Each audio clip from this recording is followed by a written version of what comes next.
it's still so tight. And Haaland will obviously get better. He hasn't been great. KDB will definitely get better. It's not about copium. I still think Liverpool are better than Arsenal, and I still think City are better than Arsenal. And I think it would be one of those two that win the league. Arsenal probably finish third. You don't need copium. Like the football speaks for itself.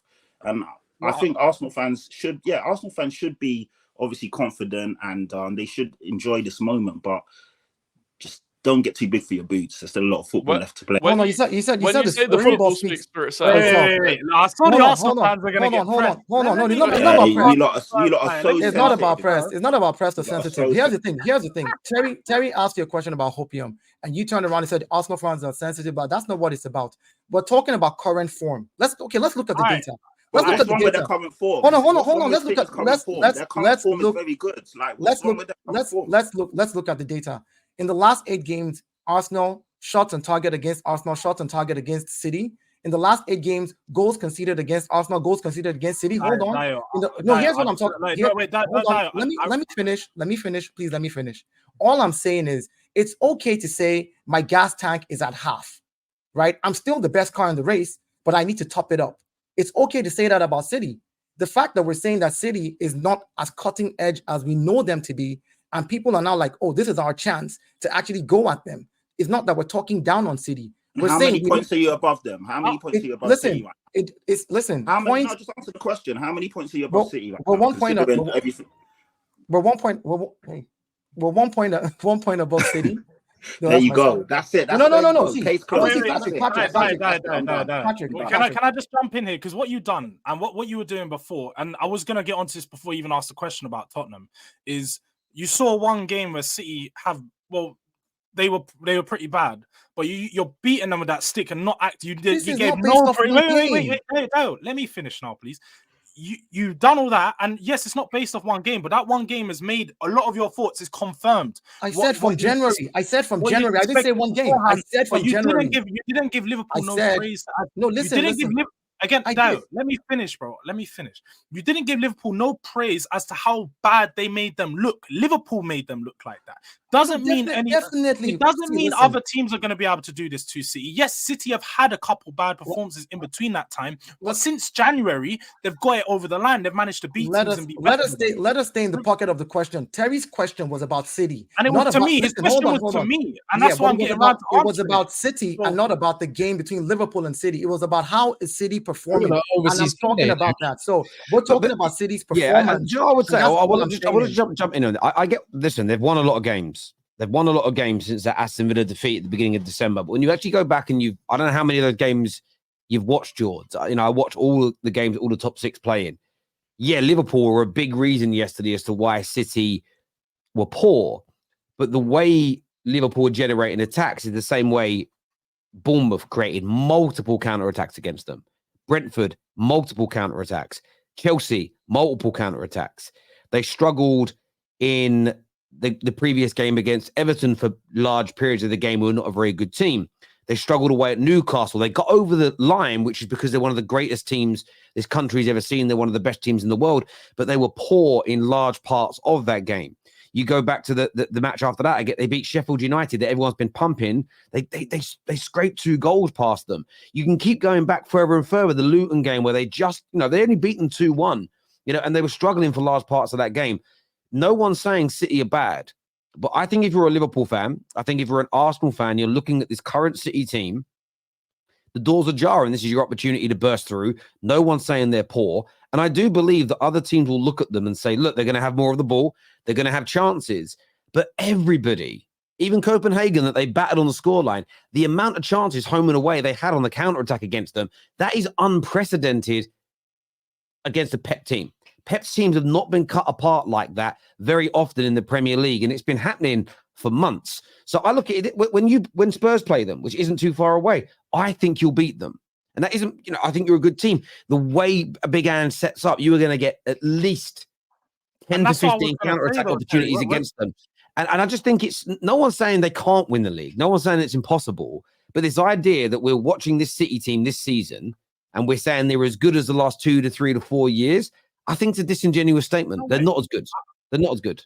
Oh, who has said that though, Terry? Because I haven't. And I know, no one. I know, but that's what you haven't said those words. But your point feels like it's feels like it's alluding that way, where it's almost like, oh, we can't write City off though because they always come good. When? Like, okay, are you not watching how they're playing? I didn't actually get around to answering your question with regards to Tottenham and Hopium. I don't have no Hopium because Tottenham get to play all these teams. How the title race will pan out, Tottenham have a very big part to play in that. If we beat Arsenal, if we beat City, if we beat Liverpool, we can well and truly decide which team wins that. So I'd have no hopium in Arsenal not winning the league. I simply know that when they come to the lane and their biggest game of the season, we're going to shut up shop and we're going to show them that no title. There is no title going to North London. That's as simple as it is. I don't need no copium. I know that it's in our hands. I know that it's in our hands and we have control. So that's all I need to look at. You think Spurs will stop? I mean, you think Spurs are going to stop Arsenal? Yeah, Spurs are beating Arsenal. Man United. We're not winning. I can guarantee you now, Arsenal will not getting no point. You know what it is. You know what it is. This is what you call projection. When you said, "Oh, Arsenal fans are very sensitive," right? This is what you call projection. When you see Tottenham fans literally sit down there and say they are going to decide who wins the league because they're going to no. I said we have a big part to play. No, hold on. When you're still struggling to make to hold your own against your third, your fourth, your fourth, your fifth position to hold your Champions League spot, you're sitting down here saying you are going to decide when there's 3 teams above you who will literally have 1 point between them and are looking none of this those good. teams are beat. Wait. None of those teams are looking this good. None of those teams are beat us in the league. Hold on. We beat you at your patch last season. We're beating you at your patch this season. You beat us. Okay, we beat you there last season. How many times have you beat us at our stadium? Listen, we've broken the jinx. We've broken the jinx. We beat you there last season. We're going to beat you there again this season. Like, this is nonsense. Like, let me ask you a question, Patty. Can I ask you a question? Patty, can I ask you a question? You said a few minutes ago, Arsenal, they may be top, but they need to remember who they are and not to get ahead of themselves.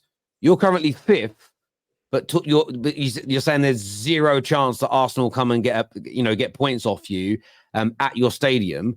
Why do Arsenal fans have to calm down being top, but you can be that confident sitting 5th? I didn't say there's 0 chance. Of course they could beat us, but realistically, I don't see them beating us. Like, we typically, other than last season, we always beat them at our stadium. I feel that we're now coming into form. You can see that we're playing a better brand of football. If we go off the last game, you can see you starting to control. I mean, what we did to Aston Villa away from home was pretty impressive. They're a very good team. And we dominated and controlled that game from the first minute through to the 90th. You can say that too. Beat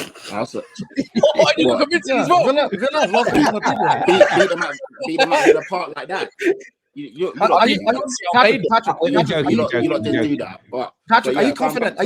Are you confident to put a wager on it that you're going to beat Arsenal at your patch? Are you confident? Yeah, I'm confident. Okay, good. So let's put a wager on it in front of everybody. If you beat Arsenal, I'll put on the Tottenham jersey.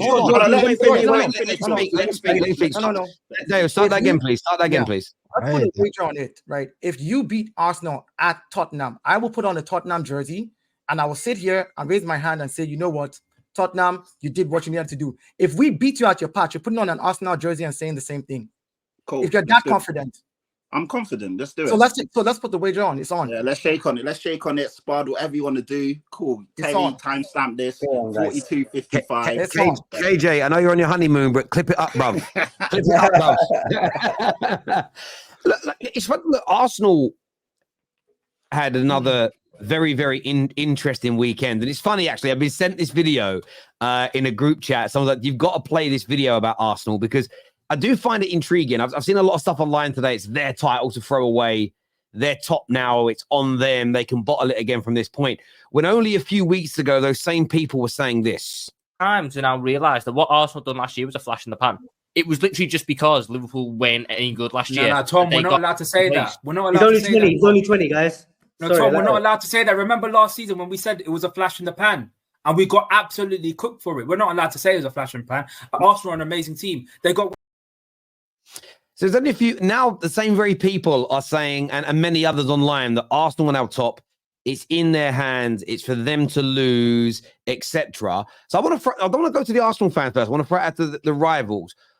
Are Arsenal the favourites at this point because they are top? And if so, does that make them the best team in the country right now? No, Liverpool are favourites because they've got the easiest run. Yeah, that's what I was going to say. And the thing he's got to play Man City, Arsenal as well. So and they got to play Tottenham. I know Liverpool got to play Tottenham, but that's at Anfield. I don't really care about that. They got a lot of Anfield games, so I think Liverpool are favourites.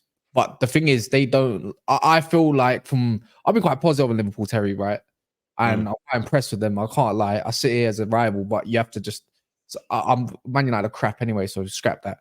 Be positive. But at the same time, it's like they want to deflect the pressure of being the title favourites away